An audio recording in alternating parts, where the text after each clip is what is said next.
Hey everybody, thanks so much for checking out Branch Out Guitar. I'm John Branch, and today we're going to be talking about alternate tunings, so let's get started.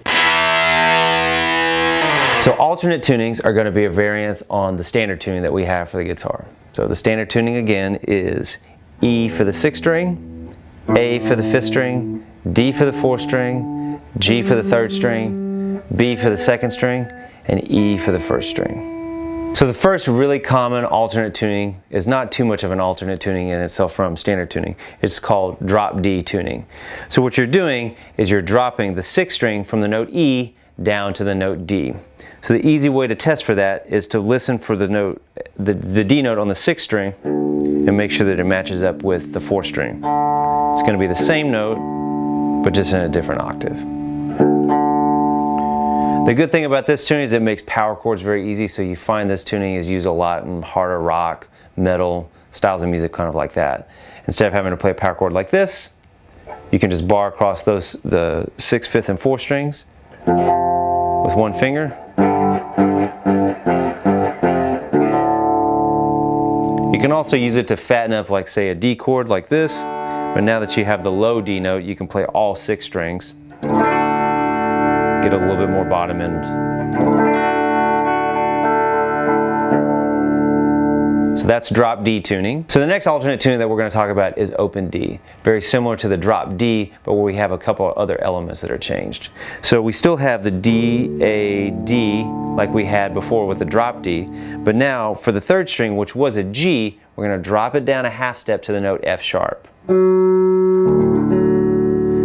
The note B, which was the 2nd string, we're going to drop down a whole step to the note A. And then the E note that was on the 1st string, we're going to drop that down a whole step to the note D. So we have a whole D chord once we strum all of those strings without actually fingering anything. So this type of tuning you would find in kind of folk settings, but definitely in blues settings as well. If you were to play slide guitar, it's very easy because now when you play across all one fret, you have that major chord, which makes it a lot easier and it allows you to use the slide a lot more, more adeptly.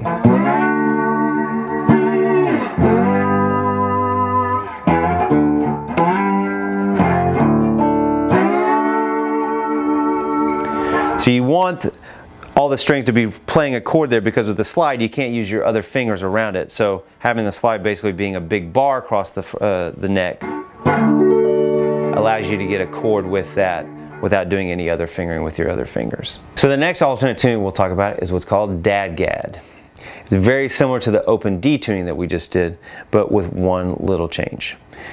Instead of having the 3rd string be F sharp, we're going to raise it back up a half step to the note G like we have in our standard tuning. All the other notes stay the same. So Dadgad is just saying the letters of the tuning out loud. Dadgad. D, A, D, G, A, D. If I play the 2nd fret here on the 3rd string with my index finger, or any finger for that matter, you pretty much have just a nice open big, basically D power chord. It just has D, A, D, A, D, A.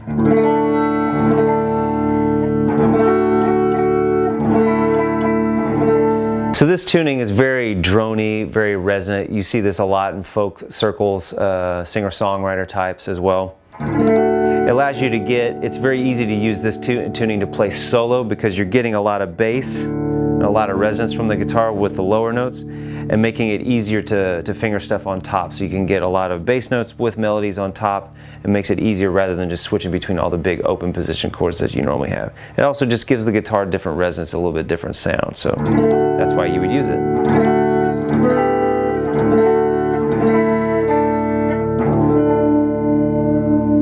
So the final alternate tuning that we're going to talk about is open G. Also similar to the other ones that we've done, but with a couple of other tweaks.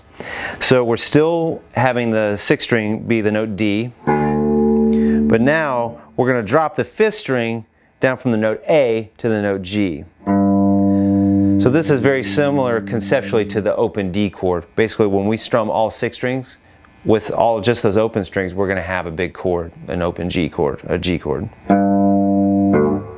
So the 5th string is G, the D is the 4th string, The third string is back to G, and then now we're raising the second string back up to B, and then the first string stays on D. So just like the open D chord, the open G chord is really found a lot in blues for the same reason that we did with the open D chord. Playing slide, you really want to be able to have the strings be a major chord underneath, because with the slide you can't finger around those notes, or it's very unconventional to do that, much more difficult. So when you have the slide here,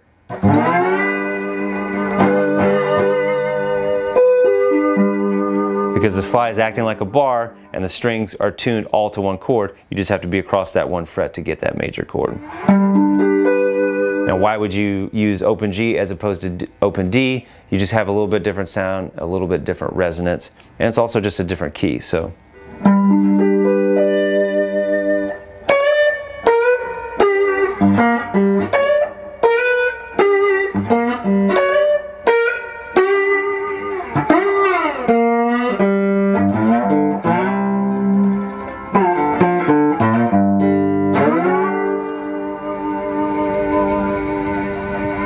So that's pretty much it for alternate tunings. Be sure to subscribe to the channel so that you can get more great guitar information. You can comment and share below, and be sure to check out branchoutguitar.com for more info. We'll see you next time.